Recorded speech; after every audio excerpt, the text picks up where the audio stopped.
il y a des éveils silencieux, des révolutions intérieures que personne ne voit, des chemins lumineux qui commencent dans l'ombre. Je suis née avec un cœur grand ouvert et une sensibilité que je ne comprenais pas. Petite, je ressentais des choses que les autres ne voyaient pas. Les émotions m'enveloppaient comme des vagues.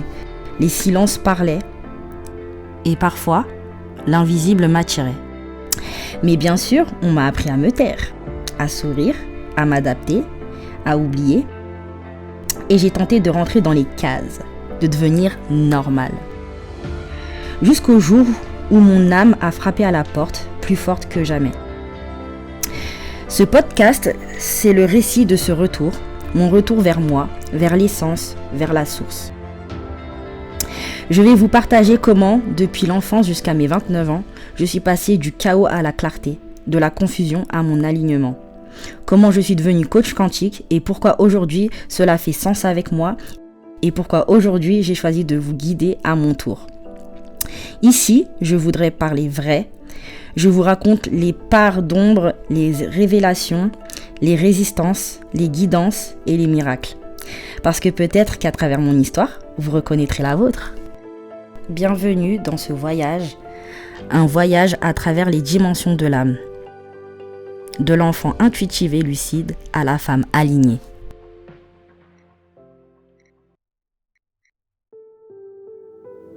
Bonjour à tous.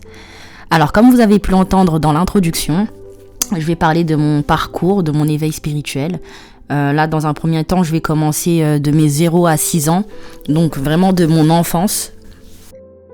Alors le petit 1, ce qui a marqué mon enfance de mes 0 à 6 ans, c'est cette impression d'être différente, sans pouvoir le nommer. Bon, aujourd'hui je peux le nommer, je sais que c'était l'hyperlucidité. Mais quand j'étais petite, vraiment je me sentais différente. Alors c'était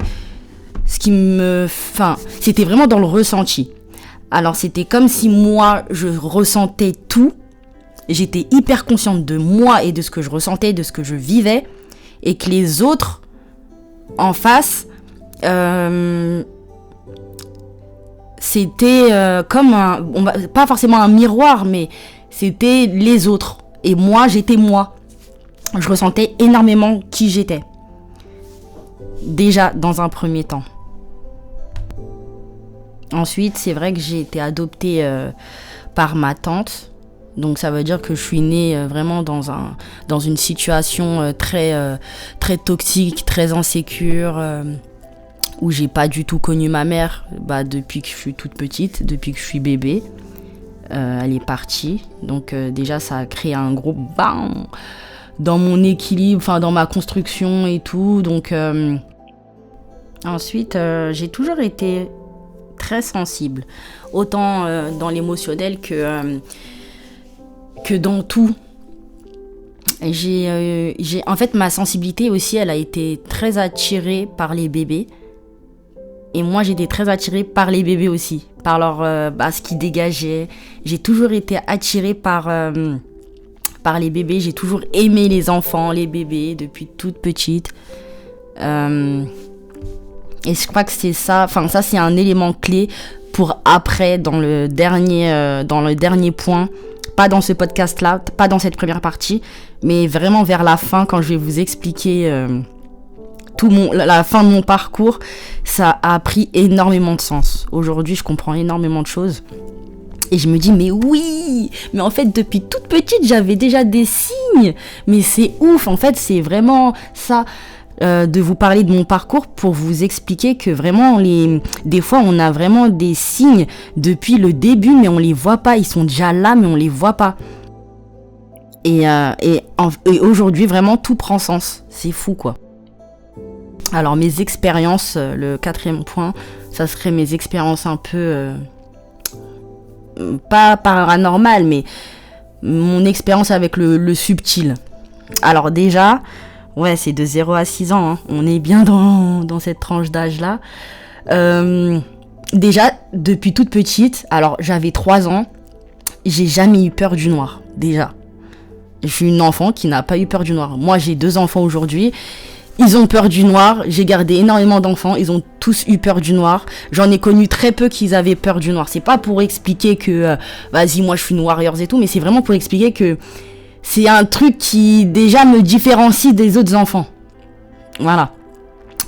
J'avais pas peur du noir. J'ai dormi toute seule déjà depuis toute petite. Donc depuis mes 3 ans. Je dormais seule dans ma chambre. Voilà, aucun problème. Je pleurais pas. Et du fait que je n'avais pas peur du noir, montrait déjà à cet âge-là que j'étais très à l'aise avec l'ombre. Voilà. Après, c'est vrai que il y a beaucoup d'enfants, quand ils grandissent dans quelque chose d'insécure, ils ont une forme de bouclier, de système de défense, enfin de protection, pas de défense mais de protection, qui font que ces enfants-là ne pleurent très peu. Enfin, c'est comme s'ils captaient déjà, ils comprenaient déjà tout. Mais là, je parle plus pour des bébés. Il y a des bébés, des fois, qui ne... Enfin, par exemple, j'ai vu un truc à la télé, une émission. C'était une maman qui n'avait pas de bras et pas de jambes. Enfin, en fait, ses jambes, ça s'arrêtait aux genoux. Ça veut dire ça l'a laissé à marcher sur les fesses, quoi, avec les muscles des fesses. Et des fessiers. Et du coup, en fait, le bébé, elle expliquait que son bébé ne pleurait jamais. Il faisait des petits bruits pour expliquer qu'il avait faim ou qu'il avait envie de manger, mais elle avait une énorme connexion avec son enfant qui faisait que à chaque fois, elle savait instinctivement quand à quel moment ce qu'il avait besoin ou ce qu'il avait besoin. Et ça, c'est fou, quoi. Et en fait, j'ai compris que ces enfants-là, ils développent quelque chose pour pouvoir vivre, en fait, avec cette insécurité-là, avec cette... je dirais pas cette insécurité-là, mais pour pouvoir se sentir en sécurité, justement. Et donc, j'explique aujourd'hui comme ça que peut-être, si j'avais pas cette peur du noir-là, j'avais déjà compris que j'étais pas vraiment chez moi, que j'étais pas vraiment avec mes parents, et que du coup, je devais vite, tout de suite, être débrouillarde, savoir vivre en autonomie, être autonome dès mon plus jeune âge. Et ça a été comme ça toute ma vie. Donc dans les autres parties, vous allez le voir, et je vais l'expliquer aussi, il y aura beaucoup de situations et expériences qui font rappel à mon autonomie. Donc voilà, je l'explique comme ça. Ah oui, et ça faut pas que j'oublie aussi, j'ai toujours été attirée par la lune. Alors aujourd'hui, à l'heure actuelle, je comprends pourquoi, mais quand j'étais petite, je ne comprenais pas pourquoi. La lune me fascinait. La lune, les étoiles, les planètes me fascinaient, et je me demandais même, je me posais des questions existentielles. Comment la lune, elle vole? Pourquoi elle est allumée? Pourquoi elle éclaire la nuit? Je la regardais pendant des heures. Il faut savoir aussi que quand j'étais petite, j'avais du mal à dormir. Des fois, j'étais dans mon lit, je faisais semblant de dormir, et dès que ma tante, elle partait, moi, je me levais pour regarder la lune pendant des heures, et ça me faisait grave du bien. Ça m'apaisait. J'aimais trop regarder la lune. Et jusqu'à présent, en fait, jusqu'à présent, j'aime bien regarder la lune, j'ai toujours été attirée par les planètes. Enfin, en fait, c'est depuis toute petite jusqu'à présent.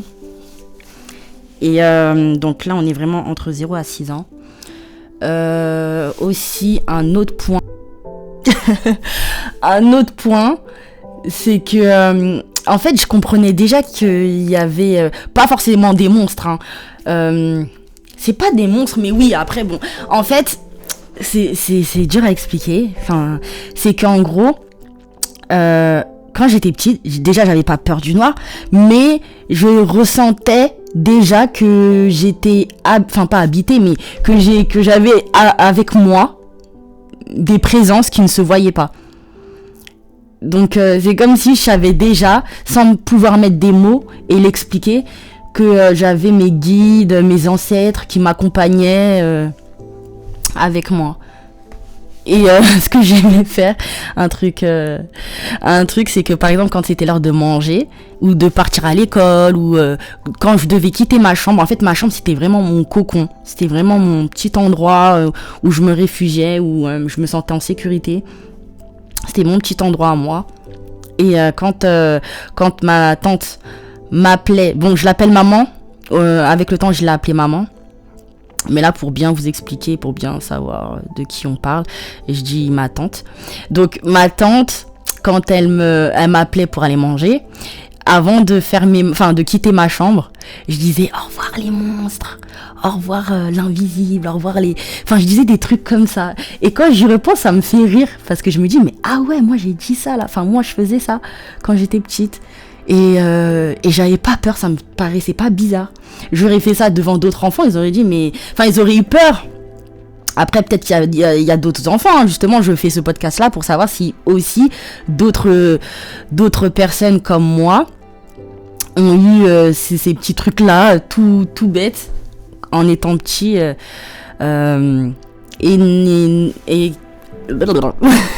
n'avaient pas forcément peur du noir ou avaient déjà conscience du monde subtil, de l'invisible. Et était conscient des monstres en fait ou des entités, mais sans forcément avoir peur. Et moi j'avais pas peur. Je me souviens même avec le fils de ma tante que je considère aujourd'hui comme mon frère. Avec lui, il était très attiré par le paranormal, les fantômes, les esprits. Mais moi, lui en fait il était attiré, mais il avait cette peur un peu. Et moi, justement, il aimait bien faire avec moi parce que, aller chercher ces choses-là, qu'on en parle ou qu'on regarde des émissions dessus, sans forcément que moi j'ai peur. Parce que, en fait, ça m'attirait sans forcément avoir peur. Et lui, ça l'attirait, mais il avait peur. Et à tel point qu'aujourd'hui, voilà, c'est... il pense que ça n'existe plus. Enfin, il est totalement cartésien. Il a un autre mindset, une autre façon de penser. Mais voilà, quoi. Donc, voilà, c'est ces petits points. Et dans un prochain podcast, dans la prochaine partie, donc la partie 2, je vais vraiment parler de mon adolescence. Donc, de 7 ans jusqu'à mes 14 ans, 14-15 ans. Et je vais aborder vraiment point par point. Mais là, je pense avoir fait le tour. Non, j'ai pas fait le tour. Il y a aussi des rêves. Alors, il y a aussi...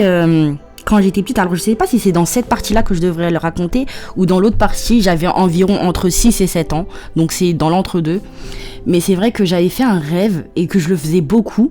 En fait, c'est un rêve où c'est... En fait, je me voyais pas dans le rêve, mais c'est toujours cette partie. Je me vois pousser une poussette et je traverse la route. Et moi, en fait, quand j'étais petite, je savais pas. Donc, je disais, oui, mais c'est ma mère. J'ai rêvé de ma mère qui pousse une poussette. Et je l'expliquais comme ça. Et mon tonton qui vivait avec ma tante... Lui aussi, lui il expliquait, il disait mais non, tu peux pas rêver de ta mère, tu la connais pas, tu l'as jamais vue. Nous oui, on l'a vue, tout ça, nanana. Et c'est vrai qu'ils avaient pas ce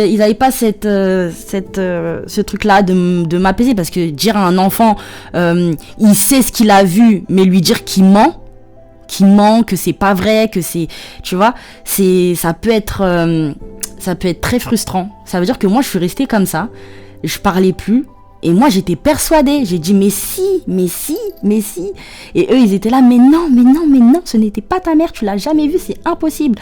Et t'avais mon cousin aussi, comme je vous ai dit, que je le considère comme mon frère, qui disait, mais si, mais c'est impossible, tu l'as jamais vue, bah oui, papa, il a raison, tout ça. Enfin, son père, lui, il a raison, tout ça. Bon, ok. Et moi, je restais comme ça. Je parlais pas. Et je réfléchissais. Je disais, mais alors, c'était qui si c'était pas ma mère? Et pourquoi je ressens au fond de moi que c'est vraiment ma mère? Et pourquoi... c'est comme si je la voyais... Enfin, c'était une vision. Et jusqu'à présent, j'ai toujours été... très connectée à mes rêves. Je fais beaucoup de rêves lucides, des rêves intuitifs, des rêves qui prémonitoires, voilà, c'est ça que je cherchais comme mot, prémonitoire. Je fais aussi des rêves où je vais avoir des messages qui sont très parlants. Après, ça peut être les messages comme tout le monde, de l'inconscient, du subconscient. Mais moi, je pense que c'est des messages de mes guides, de mes guides ou de mes ancêtres. Après, il y a une autre aussi expérience étrange. C'est que quand j'étais en maternelle, donc c'était jusqu'à mes 4-5 ans, j'étais à la limite j'étais pas encore au CP. J'étais pas encore au CP. Ou alors j'étais en grande section. Non, j'étais pas encore au CP parce que je me souviens même. Ça aussi, c'est un truc, j'ai une très très bonne mémoire. Je me souviens de mes plus lointains souvenirs, c'est à mes 3 ans. Et justement, c'est quand j'ai jeté ma tétine aux toilettes parce que elle était non, je l'ai pas, je l'ai jetée aux toilettes parce qu'en fait j'avais déchiré, enfin à force de mâchouiller ma tétine, j'ai cassé la tétine ou mon tête, et du coup je l'ai jetée et je me suis mise à sucer mon pouce. Donc c'est parti de là, et j'ai sucé mon pouce jusqu'à mes 8-9 ans, hein. Même un petit peu moins, jusqu'à mes 7 ans. Donc on est pile. Voilà. Donc une autre expérience très étrange, c'est que j'ai toujours été connectée aux animaux. J'avais l'impression que les animaux, ils faisaient partie de moi. Enfin, alors, quand je dis ça, ça me fait rappeler à ce que je vais vous raconter, hein, à cette expérience-là. Je me dis, mais putain, je suis folle. Ça veut dire, j'ai raconté ça, et une fille, elle a dû se dire, mais qu'est-ce qu'elle me racontait en plus. Enfin, si elle s'en souvient, elle doit se dire, mais qu'est-ce qu'elle m'a raconté à cette époque-là. Bon, et pourtant, elle y croyait dur comme fer. Alors, c'était une amie de l'école maternelle, hein. Je me rappelle, c'était la fille de ma maîtresse. Et en gros, il y avait un grand arbre dans la récréation. Et cet arbre-là, en fait, il y avait plein de cloportes. Et je m'amusais à faire croire à une camarade que, en fait, c'était ma famille. Mais même moi, à force, j'y croyais vraiment. Et je sais pas, même avant de lui faire croire à elle, à moi-même, genre, je parlais avec les insectes. Je jouais un peu toute seule à ce moment-là. Ça dépendait, bon, je jouais un peu avec tout le monde. Mais j'allais souvent vers cet arbre-là, je voyais les cloportes.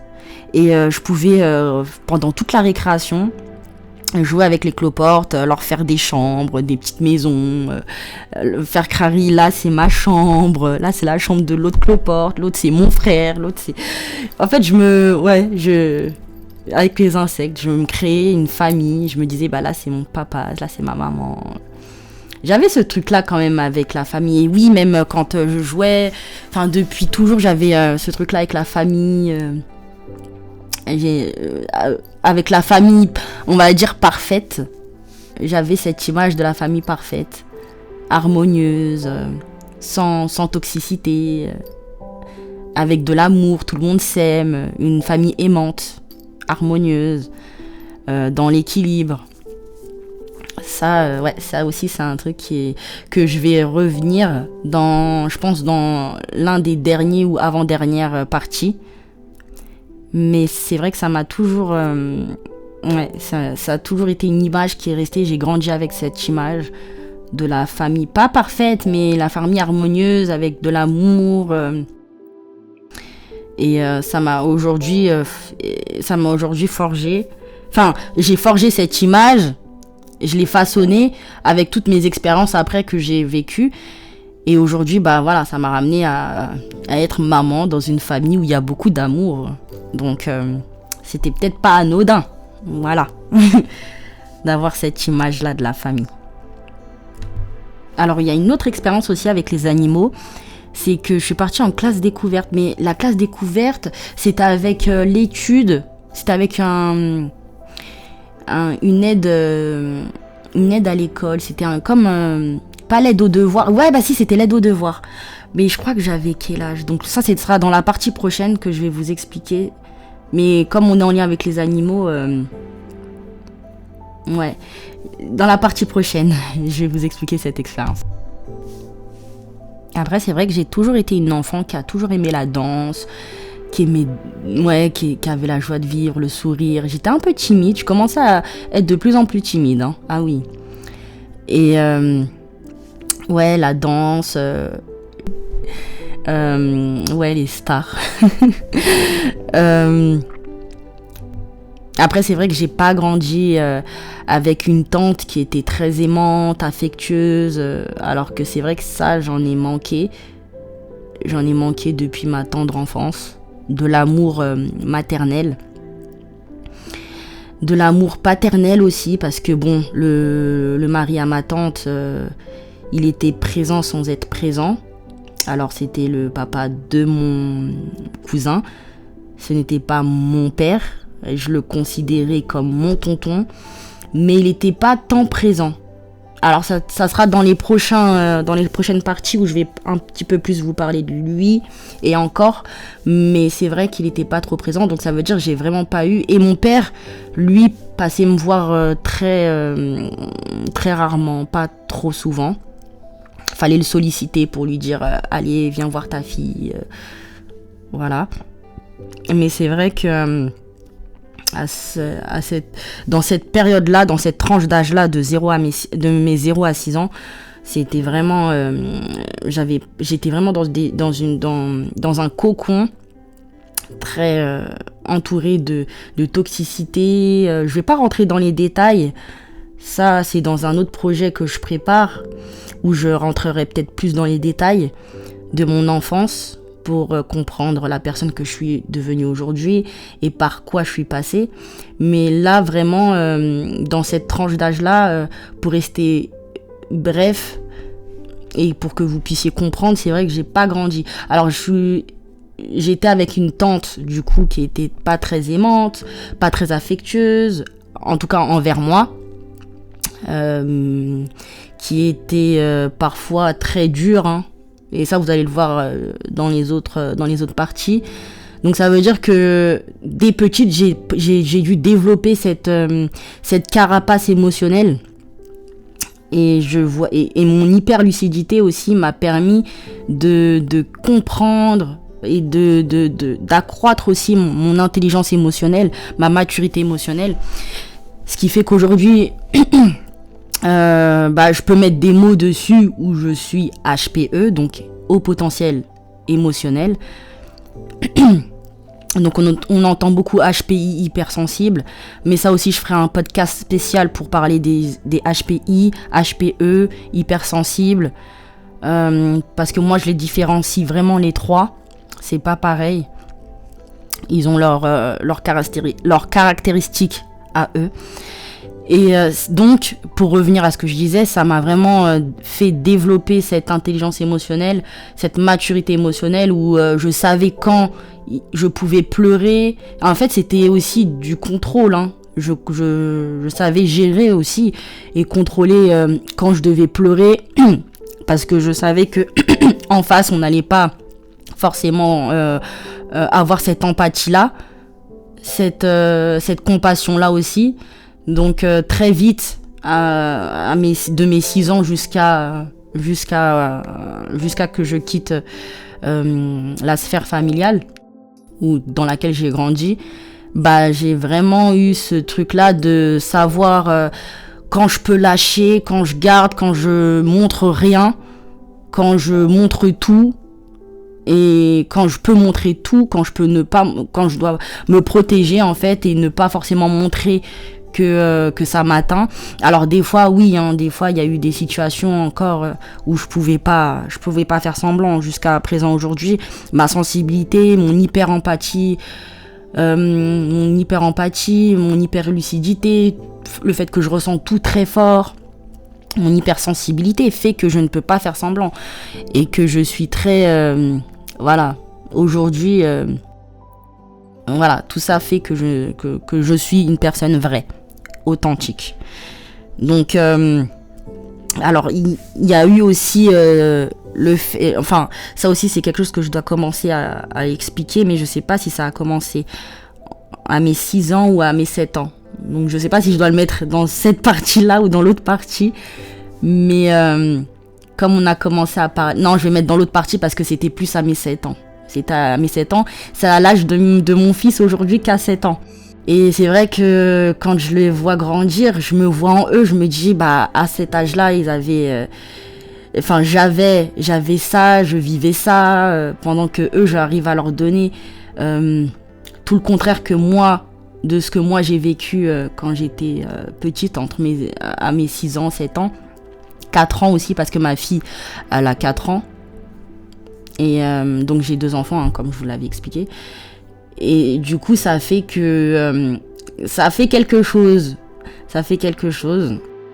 Mais voilà. Donc, donc ouais, dans la prochaine partie, qui est les années d'oubli, l'enfance normale, mais intérieurement décalée de 7 à 14 ans. Donc, entre parenthèses, 7-14 ans. Ça sera la partie 2.